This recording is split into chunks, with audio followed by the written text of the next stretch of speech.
Welcome to Technology and Security. TS is a podcast exploring the intersections of emerging technologies and national security. I'm your host, Dr. Miah Hammond-Errey. My guest today is Nina Jankowicz. Nina is a disinformation expert who advocates for those harassed online. She's the Vice President of the Center for Information Resilience. In 2022, she served as the Executive Director of the Disinformation Governance Board in the US Department of Homeland Security. She has authored two fabulous books, How to Lose the Information War and How to Be a Woman Online. Thanks so much for joining me, Nina. I'm really excited to be here. We're coming to you today from the lands of the Dharawal people. We pay our respects to their elders, past, present, and emerging. We acknowledge their continuing connection to land, sea, and community and extend that respect to all Aboriginal and Torres Strait Islander people. Nina, you have written extensively about elections and the information environment, and we've both written about the significance of 2024 for elections. 76 countries are holding elections this year, which will see more than half the world's population casting a ballot. What are you most concerned about? I think the thing that makes me most worried is actually the change, kind of sea change in how we think about content moderation and trust and safety as we head into this year. Back in 2016, 2017, this was a field that didn't really exist yet. Since then, we've seen kind of the emergence of the field, the emergence of a lot of cooperation between the public and private sectors to identify and mitigate disinformation that have resulted in some pretty big gains, right? We've seen, campaigns taken down by the French government that the Russians were trying to interfere in the 2017 French presidential election. We've seen, of course, the Iranian interference in 2020, where Iranians were pretending to be Proud Boys in the U.S. election and targeting Democratic voters in swing states in order to try to suppress their voter turnout. And all of that was a result of coordination between the public and private sectors, and had less of an effect that it might have otherwise if we didn't have that coordination. And now what we see, especially here in the U.S., is this equivalence between any content moderation and censorship. And so while we head into this critical election period, I'm just worried that we're not going to see as much attention that is leading to actual change and mitigation of threats that we saw in previous election cycles. And I'm also worried that we're not going to see as much robust research into this sphere because in addition to all of that, we're also seeing harassment campaigns against individual researchers and their research institutions. And we have a large section of the population, at least here in the United States, that is equating not only keeping our democracy safe, but keeping people safe online as censorship. In your recent Foreign Affairs article, you said nearly 8 years after Russian operatives attempted to interfere in the 2016 US presidential election, US democracy has become even less safe and the country's information environment more polluted, with the freedom of speech of US citizens more at risk. What do you think needs to be done about it? I think we're in such an intractable place here in the United States right now where, again, we've seen these threats laid out over and over, and yet we've done so little about it. And so I think the first order of business is let's have these conversations about what is the proper relationship between government and the social media platforms. What oversight should the social media platforms have? And so what I would like to see is not even a regulatory regime, but a transparency and oversight regime over the social media platforms so we understand the decisions that they're making, what they're moderating, why they're moderating it, how much they're responding to user reports of harassment and threats and things like this.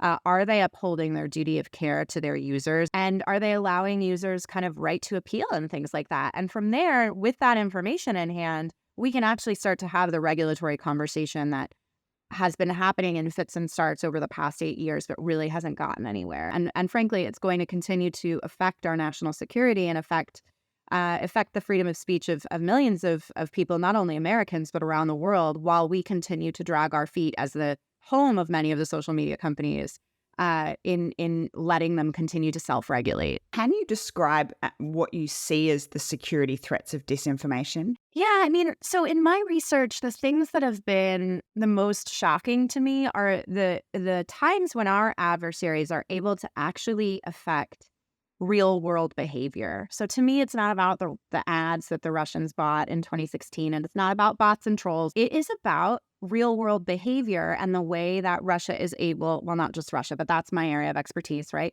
Russia is able to change that. What people seem to misunderstand, particularly about foreign disinformation, it's not just about silly words on the internet or like memes that are being targeted from the Internet Research Agency. It's about changing behavior. It's about participation in our democracy and everybody maintaining kind of their own free will. And so when I hear people say, "Oh, I don't really care if Russia's interfering in our democracy," I mean, that's kind of chilling to me. I care. I care if any foreign nation is trying to unduly influence what American or Australian or EU voters are thinking and doing. There are greater national security threats as well to the decision making that is happening in our capitals. And so one clear way that that's playing out right now, of course, is Ukraine aid. We have this enormous contingent of Republicans who, fed in part by Russian disinformation about Ukraine, that is sitting on this aid while our Ukrainian allies are literally running out of bullets in the trenches that they're in. And if Ukraine is to fall, that opens the door not only for Russia to further explore what it sees as its near abroad in the former communist space, but it opens the door to China to do the same in Taiwan. It opens the door for many actors in the Middle East to start to instigate these unilateral changes of internationally recognized borders. And that does not lead to a secure or prosperous or peaceful world. Do you see any technology solutions that might help us to be cognitively resilient or improve our infrastructure or nudge us towards making better content and dissemination choices? Yeah, so there's been a lot of attempts at this with kind of, the disinformation of yesteryear, and I think it's worked a little bit less well than some people had hoped. Where I am a little bit more optimistic is watermarking and the types of technologies that will allow us to identify deepfakes and manipulated video and images from the real stuff. And so we have seen over the past 7 years or so a lot of efforts from industry, actually led by industry, including companies like Adobe and its Content Authenticity Initiative, which are pioneering what's called this watermark, a digital watermark that would allow people to trust the images that they're seeing or understand the ways in which they've been edited, if they have been edited. It's, I think, probably the best solution that we have. So I think that's a really good technological solution, and one of the reasons that I'm less worried about really hyper photorealistic deepfakes making such an impact on our discourse. I think when it comes to text-based deepfakes, so large language models and generative AI, we're in a little bit more hot water. But with the images, I'm actually pretty optimistic, and I think that's a digital tool that's going to be pretty widespread in the future as deepfakes become more accessible and democratized. And how can we improve what I think is necessary investment in the trust and safety functions? Yeah, so the trust and safety folks are kind of a bit of a unicorn, especially now because many of them have been let go from various tech companies. But they kind of cropped up in the post-2016 era, not only looking at things like foreign interference, but also looking at things like hate speech and harassment online, looking at child sexual abuse material, looking at violent content, and making sure that the things that were prohibited by community standards or terms of service were not making their way into people's feeds. Twitter, before Elon Musk's acquisition, there were a couple of things that the trust and safety team did there, kind of policy-wise, that were interesting. They, of course, were behind the release of many of the transparency reports related, or all of the transparency reports related to foreign interference. So Twitter, unlike any other platform, would put out a data set, just a massive CSV file of all the foreign takedowns that they did for researchers to play around in, like a giant sandbox. And that was great, right? We gained so much understanding of the types of activity that they were seeing online with that. They also introduced the infamous "have you read the article" pop-up before you retweet it, right? And that actually showed, they did some research on it, and it showed that like that interstitial popping up before people retweeted things would actually stop them retweeting it by 20%. And that's a great way to kind of put the brakes on disinformation. Similarly, with hate speech, they introduced a pop-up. That again slowed down uncivil behavior on Twitter by a bit. So they were kind of at the head of things. At Facebook currently and Instagram, AI is doing a lot of the content moderation decisions for them. So I would say trust and safety folks are the people who craft the policy. They're the ones that kind of research and implement it. And then you've got kind of your content moderators below that, if that helps people visualize how they exist within a company. And, I think they're a really critical function because they're thinking about the user experience on the platform and actually thinking about protecting people. The US has a really specific challenge in the information environment, and I'm talking here about the First Amendment, of course. I'm really interested to hear your thoughts on how to manage polarization and preserve the notion of free speech at the same time protecting vulnerable people, especially minorities, and reducing hate crimes. This is something I've thought about a lot. I've dealt with a pretty significant amount of harassment myself. And what I've found is that the legal infrastructure in the United States for protection against some of the nastiest stuff you'll find on the internet, including cyberstalking and just direct violent threats, does not exist in the United States. I have a cyberstalker myself, and I had to use a provision under Virginia law that is basically, it exists for victims of domestic abuse and violence. And that's how I had to kind of bring up a protective order so that this man could not show up outside my home or at my place of work or at events that I do and harass me. And I think that is just such again, these laws are not fit for purpose. Words online do have an effect offline, particularly for women and minority communities. Often our families are brought into it. Often these are, I would say, direct and credible threats in a country that unfortunately has the level of gun ownership and the level of kind of extremism that we do right now. I think we have to rightfully take all of those threats pretty seriously. So I'm hoping that we see an expansion of those codes, particularly for things like deepfake pornography. That's an easy win, right? But some of the thornier issues, if the people who said these things to me online were saying them to me in my face over and over, it would be a no-brainer. I would be able to get a protective order against them very easily. But just because they're behind a keyboard several states away, I'm meant to feel less safe, even though I've been doxxed, even though I've been directly threatened, even though I've been, depicted in deepfake pornography. I'm just supposed to be okay with that because they're behind a keyboard. And yet we've seen this direct pathway of radicalization to violence from people who have started on the internet and then ended up shooting up pizza parlors or worse. So I think we need to reckon with that. And I don't think it's going to be an easy battle, because when I started promoting my second book on how to be a woman online, this kind of free speech absolutist ideology about how we spoke on the internet just didn't jive with actual free speech protections for women and minorities. If these folks who are using violent rhetoric, who are using misogynist, racist rhetoric online, homophobic rhetoric, you name it, are allowed to shout loudly and incessantly at us, it means that these minority voices are going to silence themselves. And we've seen that happening. So I think we need to recognize that it's a balance, that free speech is not absolute, even in the United States. And I think one of the best ways to do that, in addition to adding some specific stipulations to our state and federal legal codes about things like cyberstalking and harassment, is to insist on more oversight over the platforms. The UK has just passed their online safety bill, and it's come into action. And I know there are a lot of very legitimate concerns about freedom of expression and encryption related to that bill. But I do think that when it comes to racism and the protection of women and girls and other hate speech, that it is hitting the mark. And what it does is make sure that the platforms are upholding their duty of care toward users, and it can fine the individual executives for not upholding that duty of care. I also, by the way, quite like the e-safety commissioner system in Australia.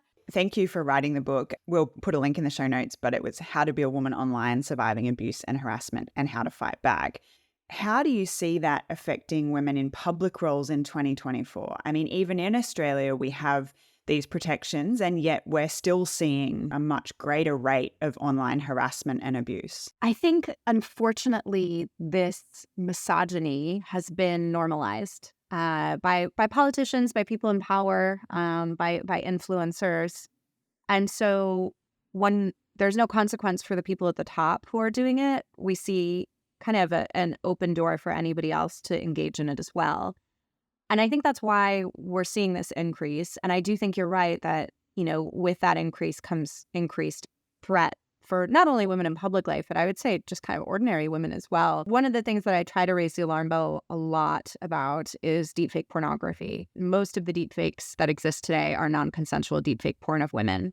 About probably, I think, over 96% now. That statistic is old from 2019. You've written a lot about being a woman online. And so what was your response to the deepfakes of Taylor Swift? I'm worried about deepfakes, right? Because I think they're becoming so democratized, so accessible. Almost anybody can create them.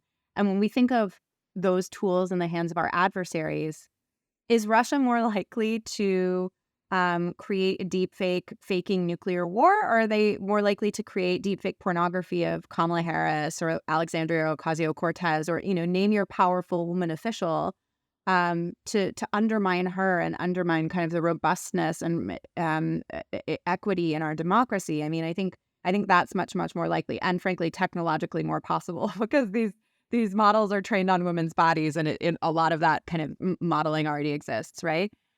So I'm worried about that, and I'm worried just about the constant violence that women in our kind of public life have to face.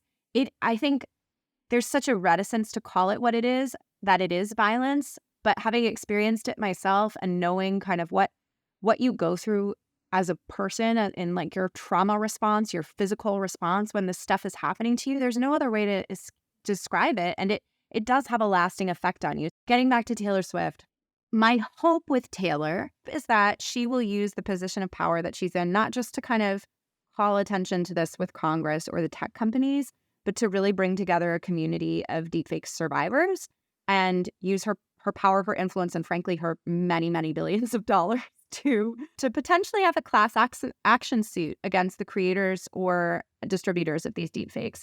In large part, deepfake pornography on the internet exists on a couple of key websites that Google indexes. So again, potentially pressuring Google for de-indexing and demonetizing these sites, or potentially bringing a class action suit against the sites that store and amplify these deepfakes, with a bunch of the women, both notable and just ordinary women who have been depicted in deepfakes and had their lives upturned by them.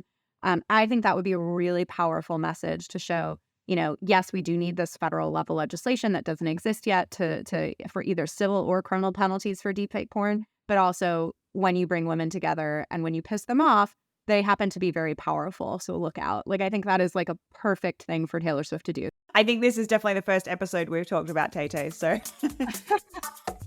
I want to go to a segment here. What are some of the interdependencies and vulnerabilities of the information environment that you wish were better understood? Oh, I was just talking to a group of college students today about cybersecurity and information security, right? And often we see the study of information environments or disinformation kind of lumped in under cyber. I think obviously they're two kind of distinct fields that often have connection. And I'm kind of shocked how little we speak each other's languages, right? It's pretty rare that we see people who are talking about like cyber resilience and information resilience in a way that is intertwined. And so I'd like to see more of that. I'd also like to see the demystification of both of these things as like highly technical subjects.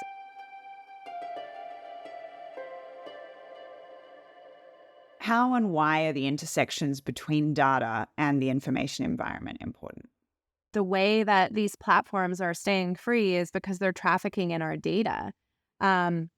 And I think we need to understand the different data points that are being collected about us and the ways that they're used to target and manipulate us. And I think like understanding all of that and the way that targeting works, plus all the other data points that aren't based on your location, right? Your browsing history, your purchase history, all of the data points that unfortunately in the United States are really, really just out of control and sold to so many companies are used to create a very detailed picture of you online. So data is absolutely part of the influence game. And the more control we have over our personal data, the more in control of our information environment we'll be. Absolutely. I couldn't agree more. This information environment looks worse than the one ahead of the 2016 election. What would a second Trump presidency mean for the United States information environment?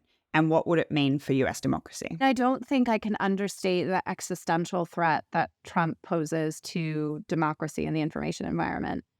He's called the press the enemy of the people. He, of course, has absolutely no regard for facts. He has openly said he is going to kind of dismantle the civil service and attempt to prosecute against political enemies. He has mocked and questioned the utility of our most important alliances. I think, not to mention the fact that he has endorsed violence in many cases through January 6th and other violent events. We'll be seeing kind of the propagandizing of our information environment even more than it already is. Fox, Newsmax, OANN, a bunch of conservative influencers and online media outlets that work and live and breathe for the Trump presidency because it profits them. It's just a really scary state of affairs. And I, again, personally know very well what it means to be the person who is the villain of the week or the month or the year. Frankly, it was over a year for me that I still am sometimes mentioned on Fox News. And every time I am, it drives a huge wave of harassment toward me and my family, which is one of the reasons I'm suing Fox News for defamation.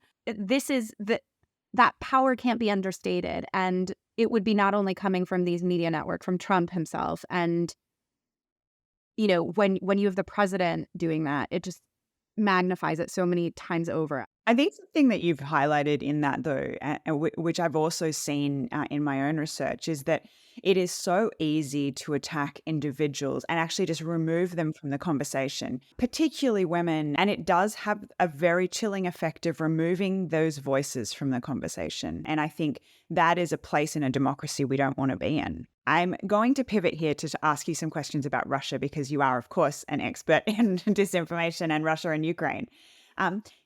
Can you talk us through the intersections of Russian disinformation and some of the world events we're seeing?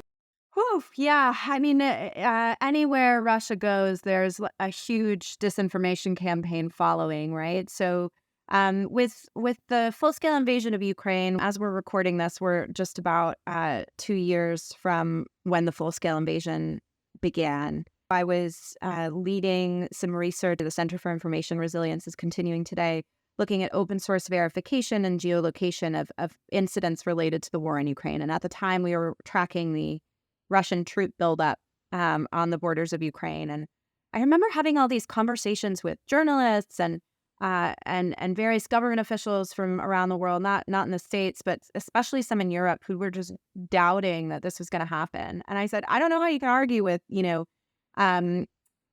hundreds of thousands of troops and all of this equipment being piled up at the border.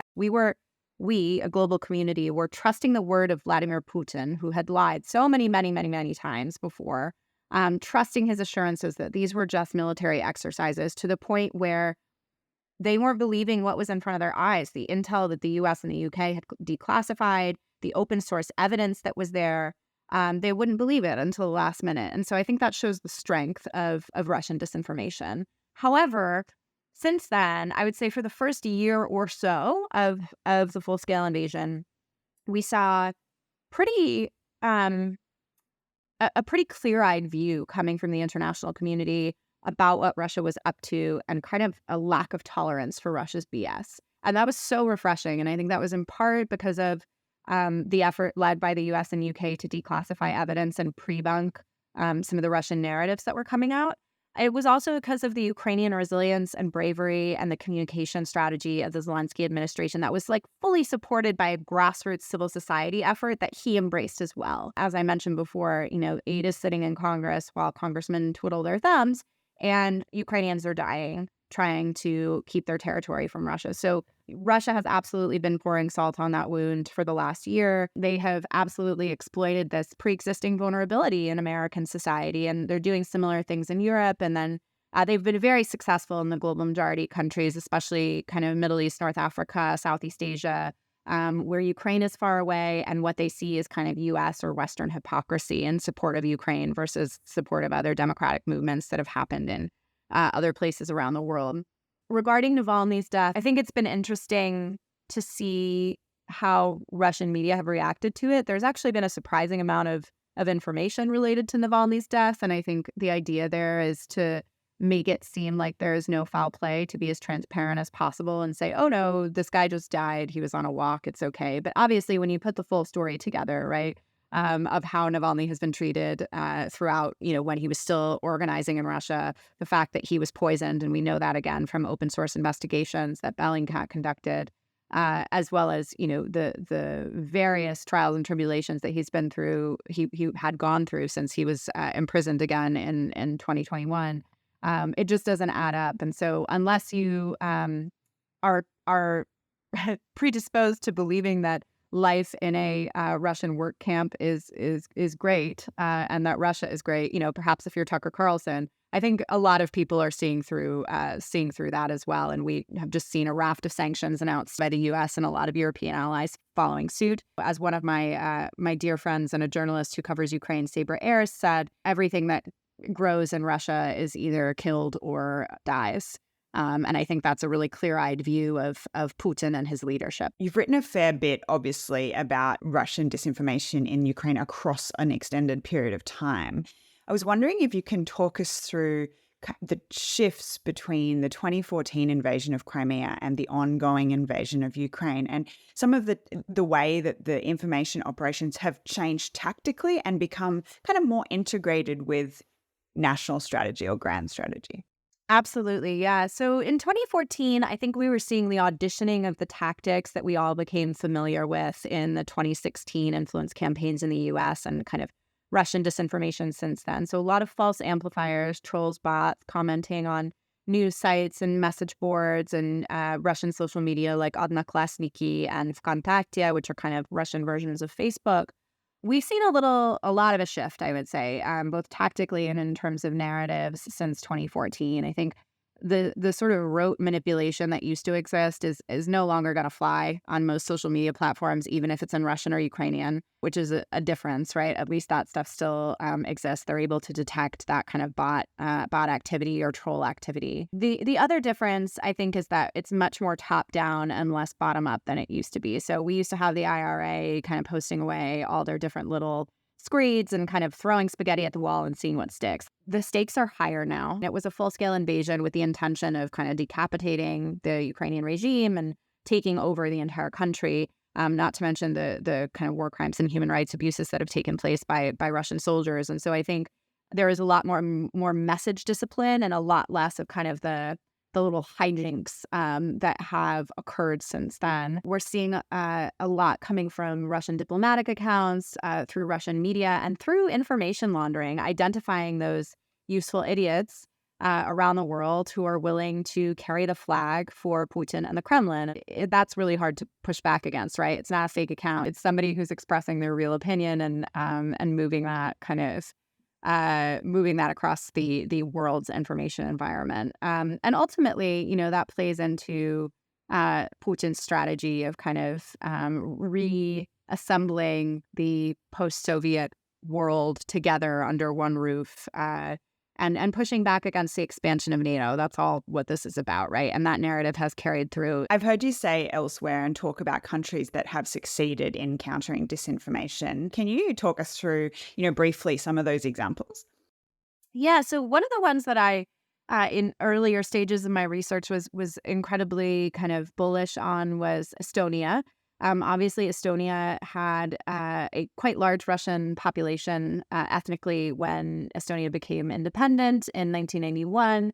And as a result of various government policies, they essentially de facto segregated that population. And it led to a lot of misgivings among them that Russia itself was able to kind of wheedle and make a lot worse. Estonia kind of got the memo that they needed to work on integrating the Russian population. And so they opened up a lot of opportunities for them. They started investing more in kind of Russian neighborhoods and Russian cities in the country.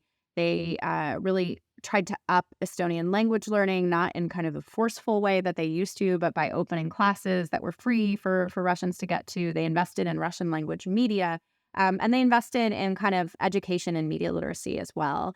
And what they've seen is that kind of younger generations of ethnic Russians in Estonia are having more of an affinity toward Europe and more of an affinity toward Estonia than they are toward kind of Russia and the Russian Federation, even though they live in a kind of Russian-speaking enclave in Estonia. So I think that's one really great example. I'm not saying it's like fully solved, but to really mitigate a problem that was a sore for the Estonian government for a long time. I go into much more detail in my book. I look at a lot of the media literacy efforts across Central and Eastern Europe and the Nordics and Baltics as well. And I see a lot of promise. Ukraine has been really successful in its information and media literacy. I think that this is always part of the solution. I think it is so important. It really can't be overstated. And we've talked about some of the kind of algorithmic literacy that we need already today. It is teaching people to navigate their information environment helps with so many of the other kind of questions that we've discussed today. And frankly, keeps people safer too. One of the things I've talked about in testimonies before Congress is the need to train troops and families of deployed troops who are frankly quite big targets of disinformation campaigns. And this is one of the ways that we can kind of test out information media literacy curriculum in the future. So a lot of those countries have done really well with that. And I think it needs to be the part of any solution toward disinformation that we have. It's not about telling people what's true or false. It's just giving them the tools to navigate an increasingly complex information environment. When you look at the average usage across devices per day, the West is spending a lot of time online. Can you talk me through what you see the relationship between attention capture and a changing information environment? Oh man, it's so crazy the way that our devices have kept us from like the long-term engagement with paper books. Like I'm rereading Václav Havel's Power of the Powerless. This is a tiny book, right? It's tiny, and it's amazing how I struggle to kind of keep my attention on it. And I think that also means that we are just drawn to the kind of most salacious headlines. We're drawn to the most clickbaity material, the stuff that auto plays, the stuff that captures our attention, instead of engaging with nuance. And when we lose that nuance and we have that context collapse, that is so much of the reason that disinformation finds fodder among vulnerable people these days. You briefly served as the executive director of the Disinformation Governance Board in the US Department of Homeland Security. The work was unfortunately disbanded after itself becoming the subject of a disinformation campaign. Do you have any reflections from a systemic change perspective, but also personally on that time? Oh, I have lots of reflections, but we don't have a ton of time, so let me keep it top level. The biggest thing that I think governments need to be aware of when they are engaging in any counter-disinformation work is that they need to be super transparent and proactive about communicating about those efforts, and that people are going to have legitimate questions and they need to be ready to answer them. They also need to be ready to very unequivocally and forcefully dispel with any allegations that are untrue. And that's what the Biden administration didn't do in my case. Nor did they support me kind of on a personal, physical, emotional security level. And these sorts of attacks, which are going to become increasingly personalized, they're not uncommon right now, and they're only going to become more common. And so what do governments do to support their people? particularly the women and people of color, when it comes to these personal attacks. And that was the reason I left, was the fact that the Biden administration was absolutely deer in the headlights, had no idea what to do, not only about the false descriptions of the board, but about the personal attacks on me. They couldn't stick their neck out and say, actually, we hired Nina because she's one of the preeminent experts in this stuff, and here's her nonpartisan body of work that you are absolutely blowing out of proportion. They just couldn't find it in themselves to do that. And I not to mention kind of the physical and IT security bits that they just absolutely were scrambling with. So I think we need to think proactively both on the comms front and the security front when engaging in any policy activity like this. I want to jump to a segment called Emerging Tech for Emerging Leaders. Can you share any new and emerging technologies you think up-and-coming leaders of today and tomorrow need to know about? I am happy to recommend a plugin that I think anybody who is worried about kind of their online security footprint should be using. It's called Privacy Party. It is developed by Tracy Chow, which does a checkup of all of your social profiles and highlights, here are the things that you might want to change, and does them for you, which makes it really easy. You don't have to kind of screw around with the settings on your account and look for things that the platforms don't want you to see. It brings it all right up there to the front. So that is something I would look at if you're worried about your digital security footprint. And so what is the role of alliance building in technology policy? Oh, gosh, I wish we did better with alliances and technology policy. I often feel like we are either working directly at odds with or kind of racing against, in particular, the EU. I think, especially given the U.S. relationship with freedom of expression, it's often hard to find overlap with our allies on what we think tech policy should look like. But I am cognizant that the more we come together in that space, the greater our effect will be. But if we all did it together, it could be such a powerful message. And we just have not been able to do that yet. So I'd love to see more of that, an alliance of democracies that is dealing with tech issues. I think that could be very effective indeed. Where do you see technology, power, and informational contest going in 2024? I think with all of the elections that are on the docket this year, we are going to continue to see interference and influence campaigns, not only from the big three, but certainly from smaller nations as well, because the playbook has been opened for anybody who wants to do it. And I think we're going to see, especially with the introduction of democratized large language models, the ability to influence in a local language without detection, because it was usually those kind of idiosyncratic linguistic slip-ups that allowed us to identify Chinese or Russian or Iranian disinformation. It's not going to happen anymore, right? So it's so much easier. And it's not just about elections. It goes beyond elections. And like we were talking about before with Ukraine, kind of policy outcomes. So I think we're going to see a lot more of that in 2024 and beyond. Coming up is Eyes and Ears. What have you been reading, listening to, or watching lately that might be of interest to our audience?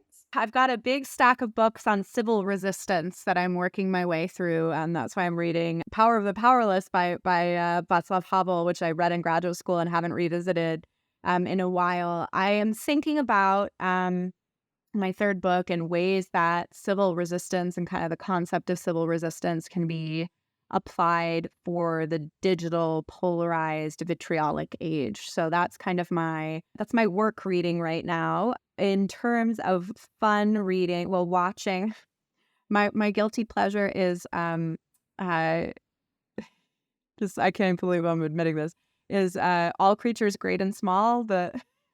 It's a British series, used to be a book too before it was a TV series. This is the revival. It's on Masterpiece Theatre.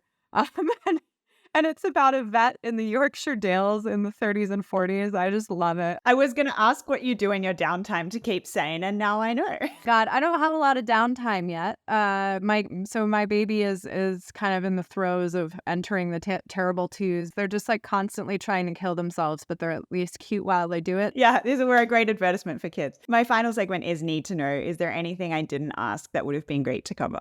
Oh gosh, no, Miah, it was a delight to talk to you. Thanks for listening to Technology and Security. I've been your host, Dr. Miah Hammond-Errey. If there was a moment you enjoyed today or a question you have about the show, feel free to tweet me at MIAH_HE, or send an email to the address in the show notes. You can find out more about the work we do on our website, also linked in the show notes. We hope you enjoy this episode, and we'll see you soon.